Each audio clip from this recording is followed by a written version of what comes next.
এখন চন্দননগরের যে রাস্তাটায় আমি দাঁড়িয়ে আছি তোমাদের বলি, এদিকটা চলে গেছে দৈবক পাড়া আর এদিকটা চলে গেছে হাটখোলা, মনসাতলা বা ভুবনেশ্বরী তলা।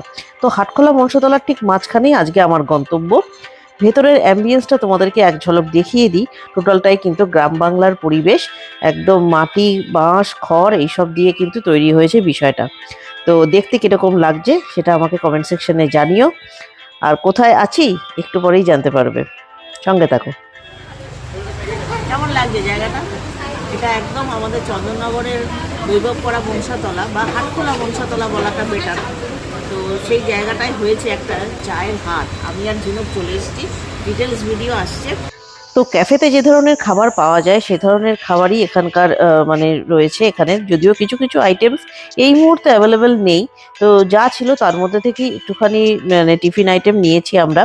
তো ডিটেলস ভিডিও নিয়ে দেখা হচ্ছে, নেক্সট ভিডিওর জন্য ওয়েট করো। এখনকার মতো টাটা।